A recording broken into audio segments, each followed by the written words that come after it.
تحقیقاتی علمی علما میگن خلاص مثلا یک افسوده اکسلی رک هر دو ساعت نارکوتیک میخواد روزی دوم گفت که دکتر درد نیست من چیکار کنم من خانه خدا چیکار نکنم میگه حالا آدم ها این چیزا نمیفهمن دنیا همه انرژی بالا انرژی هم خدای دیدی گفته است نه دیدی گفته همه انرژی تغییر پذیر هست من بینه دیروز از زمین جنبی شد یک سوی وارد آدم یکان حالت رو نمی‌رسد. من اینترنت نشد هستم که هر روز تغییرات میشد. هوا تغییر می‌یابد، وظیفه‌ها تغییر می‌یابند، آدم‌ها تغییر می‌یابند، پول‌ها تغییر می‌یابد. ما در تغییر پذیری هستیم. من همین جو ما سرکرده این دینا عموما نبود تا یک خانوچه سرکردیم آسان زیادتر شد. همینجا کمتر بهبود شد. و یک چیز اساسی همین که همه ما باید دکتر بشیم. بگویی که من پول دارم میشم یکان پرابلم سلامتی شما نه دکتر هم میکنن نه پول نه بالنیسا نه دیگر چیز من مثلا وزیر تندرستی بودم برادر گفتم اینو وزارت به خبر بود همون کار میکرد حاضر 13 خبرتی هم بسیار تکنیک آورد شده بالنیسا ساخت شده یکان تی این پرابلم سلامتی حل نمیکنن تکنیک میبرید میبرد به پارتون همون تو برمیشه اگر یاد من حاضر مقصدم همین که من ایران ممکن من اونجا هم جوری شد اهلی مکتب آغاز کردن تو یاد دادم این بچه مکتب میگه من باید دندان من یواش کنش کنم هشت ماه بسیار نگاه نکنم نه پریزنی نکنم سه خواهد عمر دراز میمونه حاضر این بچه ها همش تلفن کارهای علمی شده که 7 سال بچه که تلفن کردی که همش سرطان مغزی شده میمورا کسال کشید من میدوان او بچه من در اونجا بچه بچیم در اینجا دیگر این پرابلمی کی حل میکنه؟ دانش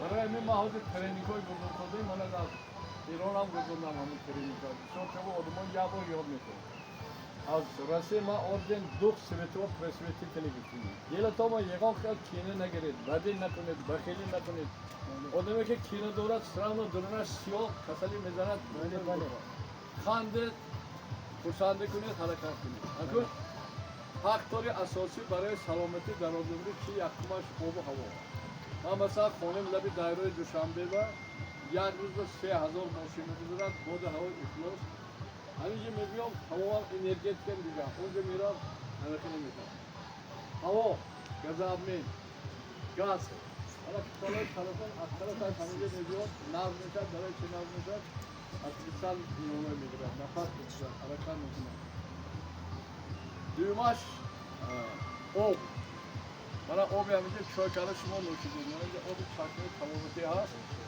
همین آب برف این آب چشمه همین تمام کسایی که سنگ داشتن فشارشون بلند نصف میشد جابجاش میرن بکردن همین فاکتور اساسی من حاضر ما قرار گرفتیم همین بالا همینجا زواد میشد هم آب استحصال میشد هم گیاهای شکوفه هم ما خانموزه میکنم این بالا و خانموزه حال برنده میبینید اینجا مالک هست برای اینکه من همین خوب جای چک هم دیدم موزه ترکیه همون موزه آموختم همون کار کردگی ما هم کردگی نکی معرفی کمتر شدیم وقتی که باید شد ما همین باید رفتیم تیبت با یک تا مخشی 4 ساختگی اونجا رینی خب ریاض با مخشی مایده من ها میگوشم من ساختگی علاب دویم علاب هست میگوشم گیده همین چند میزن هر یک آدم آمدگی دواشو همین میر وفشون میری میر وفشون میری 10 بار چند سده میر وفشون میری اما همین فکر کردن گرد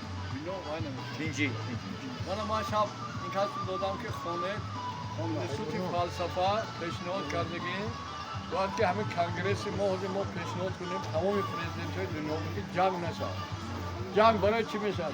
من همین او دو تا مچای بین دندان سریدن او دامانته اینش دامانته هر برامدی سری کلان دستشون انده یا بیت اینش زده است اینش مرده اگه باغ باشد مرد تا اکرا او تقسیم کن اینه دیگه کنید آش برای همین حاضر کمتر مشق‌ها یاد می‌کرد اینو یاد گرفته آپای خودش بعد آب و هوای گفتم دیگرش ورزش حاضر من همه سال دوتا ریشه دستور حرکت سخت می‌مونه او کار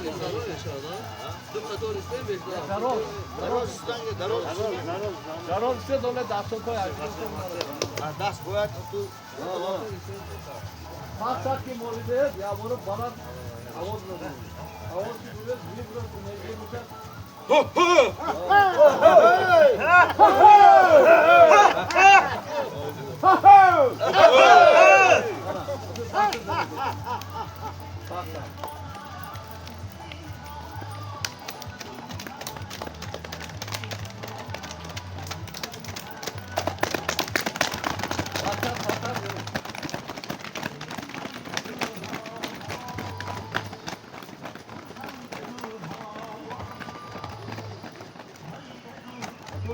Bunu daha sonra sağ sebep pamagar, sama basar.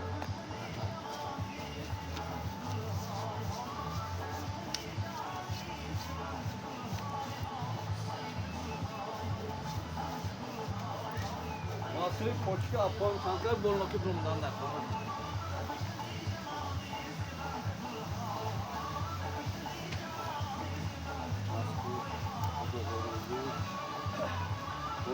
तो 10 kişi gardan beri sana ham oğluna güzel selam derken diğer gitti bana. Sağ sakıncım oldu.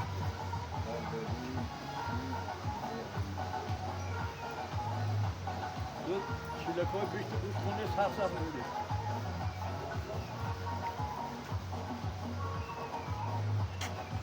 Bu dansı bolu bu haçta aktini koşma atıyor. Daha ne yapıyor çünkü? Daha ne yapıyor çünkü? Bunlar altına göre bu dansı yapıyoruz. Polis metodu bas sağ sakıncı.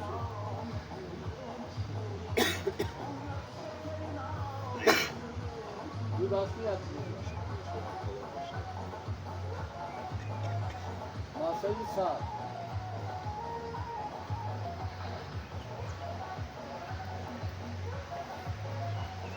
Daha bol attık çünkü. Daha bol attık.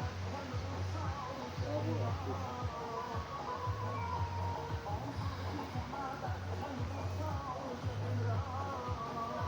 Bana göre o da orada kantarsa daha sıkı çarptı böyle kontrol ediyor.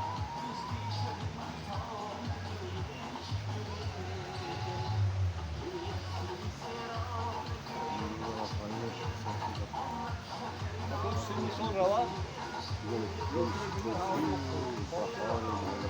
Olan nişan tane rol çarptı.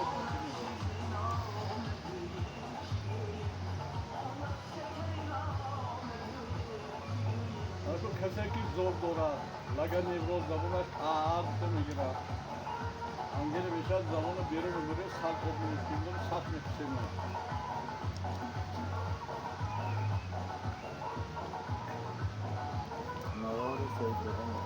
Ha ha!